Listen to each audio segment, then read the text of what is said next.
주의 종이 듣겠나이다. 사무엘상 3장 1절로 10절. 아이 사무엘이 엘리 앞에서 여호와를 섬길 때에는 여호와의 말씀이 희귀하여 이상이 흔히 보이지 않았더라. 엘리의 눈이 점점 어두워가서 잘 보지 못하는 그때에 그가 자기 처소에 누웠고 하나님의 등불은 아직 꺼지지 아니하였으며 사무엘은 하나님의 궤에 있는 여호와의 전안에 누웠더니 여호와께서 사무엘을 부르시는지라. 그가 대답하되 내가 여기 있나이다 하고 엘리에게로 달려가서 이르되 당신이 나를 부르셨기로 내가 여기 있나이다 하니 그가 이르되 나는 부르지 아니하였으니 다시 누우라 하는지라. 그가 가서 누웠더니 여호와께서 다시 사무엘을 부르시는지라. 사무엘이 일어나 엘리에게로 가서 이르되 당신이 나를 부르셨기로 내가 여기 있나이다 하니 그가 대답하되 내 아들아 내가 부르지 아니하였으니 다시 누우라 하니라. 사무엘이 아직 여호와를 알지 못하고 여호와의 말씀도 아직 그에게 나타나지 아니한 때라. 여호와께서 세 번째 사무엘을 부르시는지라. 그가 일어나 엘리에게로 가서 이르되 당신이 나를 부르셨기로 내가 여기 있나이다 하니 엘리가 여호와께서 이 아이를 부르신 줄을 깨닫고 엘리가 사무엘에게 이르되 가서 누웠다가 그가 너를 부르시거든 내가 말하기를 여호와여 말씀하옵소서 주의 종이 듣겠나이다 하라 하니 이에 사무엘이 가서 자기 처소에 누우니라. 여호와께서 임하여 서서 전과 같이 사무엘아 사무엘아 부르시는지라. 사무엘이 이르되 말씀하옵소서 주의 종이 듣겠나이다 하니 아멘.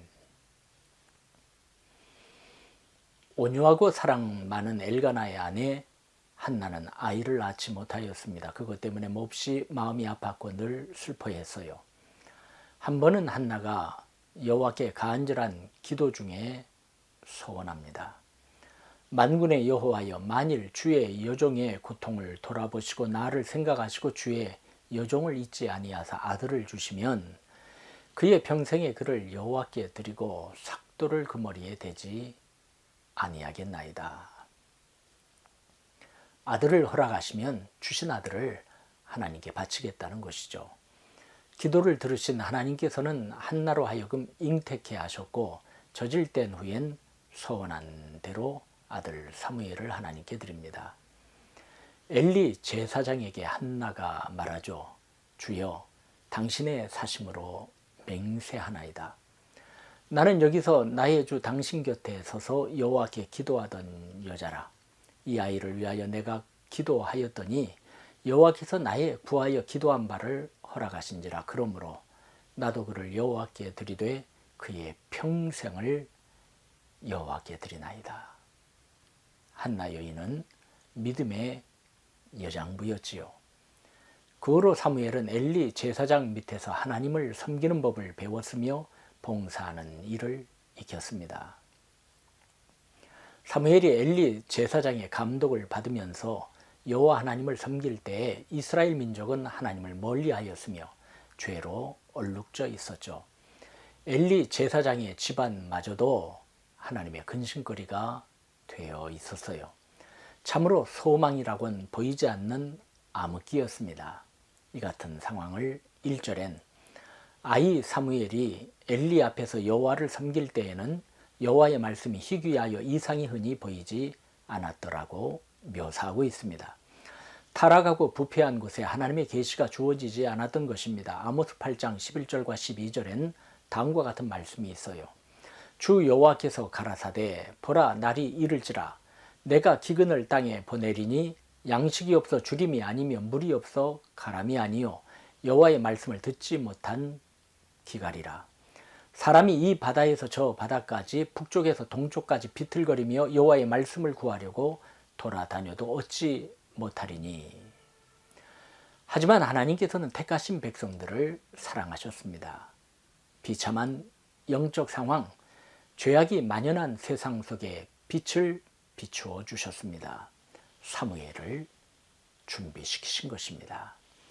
2절과 3절을 보세요. 엘리의 눈이 점점 어두워가서 잘 보지 못하는 그때 그가 자기 처소에 누웠고 하나님의 등불은 아직 꺼지지 아니하였으며 사무엘은 하나님의 궤에 있는 여호와의 전안에 누웠더니 당시 엘리 제사장의 나이는 100세를 바라보는 고령이었습니다. 그로 인하여 눈이 잘 보이지 않았어요. 그는 자기 처소에서 누워 있었습니다.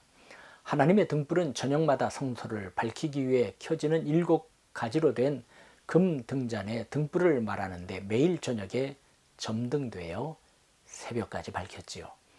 하나님의 등불은 아직 꺼지지 아니하였다는 것으로 보아 아직 새벽녘이 되지 않은 시각이었겠습니다. 사무엘도 여호와의 전 안에서 잠을 자고 있었어요. 이때 사무엘은 12살쯤 되지 않았나 싶습니다. 하나님께서 사무엘을 부르십니다. 사무엘아, 사무엘아.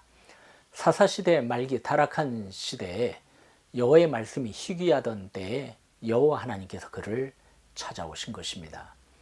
하지만 사무엘은 여호와 하나님께서 자기를 부르시는 것으로는 감히 생각하지를 못했어요. 엘리 제사장이 부르시는 것으로 알았습니다. 내가 여기 있나이다.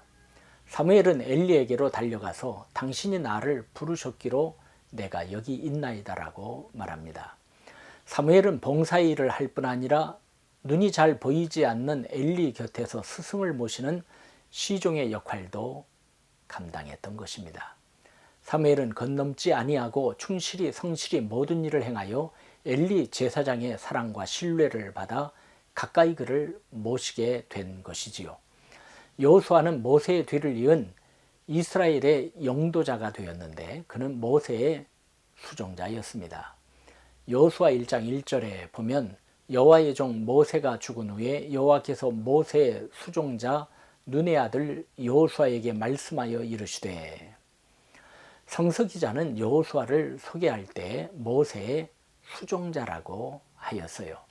그는 광야 40년간 모세를 잘 보좌하고 따르고 배운 충직한 자였음을 알 수 있습니다. 하나님께서는 이처럼 성실히 배우고 충직한 자를 쓰시는 것입니다. 하나님께서는 자신의 야망 속에 갇혀 있는 자를 쓰시지 않습니다. 성실하고 충실한 자를 잊지 아니하시고 꿈을 주시고 그 주신 꿈을 이룰 수 있도록 역사하시는 주님이심을 기억해야 할 것입니다. 사무엘은 달려가 당신이 나를 부르셨기로 내가 여기 있나이다 아뢰입니다. 엘리 제사장은 나는 부르지 아니하였으니 다시 누우라고 합니다. 여호와 하나님께서는 다시 사무엘을 부르십니다. 사무엘아, 사무엘아. 사무엘이 일어나서 엘리에게로 가서 당신이 나를 부르셨기로 내가 여기 있나이다 아뢰자, 내 아들아, 내가 부르지 아니하였으니 다시 누우라고 엘리는 이릅니다. 다시금 사무엘은 자리에 눕습니다. 세 번째 하나님께서 사무엘을 부릅니다. 사무엘아, 사무엘아. 웬만한 사람 같으면 아무래도 엘리 대제사장이 나를 골탕 먹이려는가 보다. 가면 이번에도 부르지 않았다고 할 거야. 나를 놀리려 하거나 아니면 고령이라 정신이 맑지 못한 거야. 이번에는 안 속는다. 피곤한데 조금이라도 더 자야지 라고 할 것입니다. 그러나 사무엘은 다시금 일어나 엘리 제사장에게로 쏜살같이 달려갑니다. 당신이 나를 부르셨기로 내가 여기 있나이다. 그제서야 엘리 제사장은 여호와 하나님께서 사무엘을 부르시는 줄 깨닫습니다. 얘야, 누웠다가 그가 너를 부르시거든 네가 말하기를 여호와여 말씀하옵소서 주의 종이 듣겠나이다 하라. 이에 사무엘이 엘리 제사장의 말에 순종하여 다시 가서 자기 처소에 눕습니다. 얼마나 마음이 떨렸겠어요. 정말 하나님이 나를 부르셨을까? 나 같은 것을 거룩한 두려움에 사로잡혔을 것입니다. 여호와 하나님께서 네 번째 사무엘을 부르십니다. 사무엘아, 사무엘아. 성서 기자는 여호와께서 임하여 서서 전과 같이 부르셨다고 기록하고 있습니다. 여호와께서 찾아오셨다는 것입니다. 사무엘은 대답합니다. 말씀하옵소서 주의 종이 듣겠나이다. 오 주님, 무슨 말씀이든지 하옵소서 순종하겠나이다. 이에 하나님께서는 사무엘이 감당해야 할 역사와 비전을 계시하십니다. 사명의 동력자들이여, 하나님의 계시는 일방적 계시입니다. 아브라함이 갈대아 우르에서 받은 계시도 일방적 계시입니다. 너는 너의 고향과 친척과 아버지의 집을 떠나 내가 내게 보여줄 땅으로 가라. 아브라함을 설득하신 것도 아니요, 어떤 문제에 대하여 아브라함과 토론한 것도 아닙니다. 일방적 계시입니다.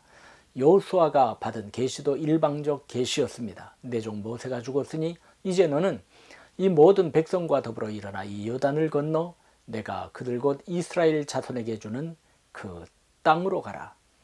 사도 바울이 받은 계시도 일방적 계시였어요. 이스라엘과 이방인들에게서 내가 너를 구원하여 그들에게 보내겠다. 이러한 하나님의 계시를 받을 때 선진들은 어떻게 하였나요? 히브리서 11장 8절을 보면 믿음으로 아브라함은 부르심을 받았을 때 순종하여 장래의 유업으로 받을 땅에 나아갈새 갈 바를 알지 못하고 나아갔으며라고 하였습니다. 사랑이 하나님을 믿고 모든 것을 의탁하고 아멘으로 순종한 것이죠. 하나님께서는 이러한 자들을 통하여 하나님의 큰 뜻을 이루어 나아가신 것입니다. 여러분, 암흑을 깨치기 위하여 하나님께서는 사무엘을 부르셨습니다. 모세를 부르시고 여호수아를 부르시고 다윗을 부르시고 이사야를 부르시고 바울을 부르신 동일하신 하나님께서 사무엘을 부르셨듯이 저와 여러분을 부르시고 계심을 아십시오. 우리의 달란트가 많고 적음을 보시고 부르시는 것이 아닙니다. 내가 유능하고 무능하고를 보시고 부르시는 것이 아닙니다. 이 일이 나의 일이다 라고 아멘하는 그 사람을 부르십니다. 예수님의 별명이 아멘 아니십니까? 겸손히 주님만을 바라보고 아멘으로 살고 아멘으로 죽는 그 사람을 하나님은 지금도 부르시는 것입니다. 하나님께서 부르심직한 생활을 하십시오. 사무엘은 하나님께 바쳐진 자였습니다. 어머니 한나는 자기 아들을 하나님께 드리되 평생을 드렸습니다. 사무엘은 순종하여 엘리 제사장 밑에서 하나님 섬기는 일을 배웠고 익혔습니다. 그 과정에서 그는 충직했습니다. 사무엘처럼 되세요. 하나님께 대한 헌신과 봉사를 위하여 성막 안에 머물며 기다리는 사무엘을 상상해 보십시오. 당시 엘리의 두 아들은 아주 행실이 나빴습니다. 그 죄가 하나님 앞에 심히 컸다고 성경에는 기록되어 있습니다. 이 두 아들이 하나님의 성막을 휘젓고 다녔겠죠. 하지만 사무엘은 엘리의 두 아들 때문에 시험받지 않았습니다. 하나님께 봉사하고 그는 배우는 일에 최선을 다한 것입니다. 자기의 자리에서 자기의 일을 한 것입니다. 여호와 하나님만 바라보았기에 어머니와 집의 그리움을 극복할 수가 있었습니다. 여호와 하나님만 바라보았기에 대스승 엘리 제사장을 존경하고 그 밑에서 모든 것을 익힐 수 있었습니다. 여호와 하나님만 바라보았기에 주변에 휘둘리지 아니하고 하나님께서 정해주신 자기의 길을 묵묵히 걸어갈 수 있었습니다. 하나님께서는 이처럼 경건한 자를 통하여 당신의 뜻을 이루어 나아가십니다. 사무엘을 부르심은 그가 경건하였기에 경건한 그를 통하여 천지를 움직이시는 역사를 이루시기 위함이었습니다. 여러분의 이름을 부르시는 하나님의 음성을 꼭 들으시고 여호와여 말씀하옵소서, 주의 종이 듣겠나이다 라고 아뢰이는 복된 역사가 일어나시기를 간절히 축원드립니다.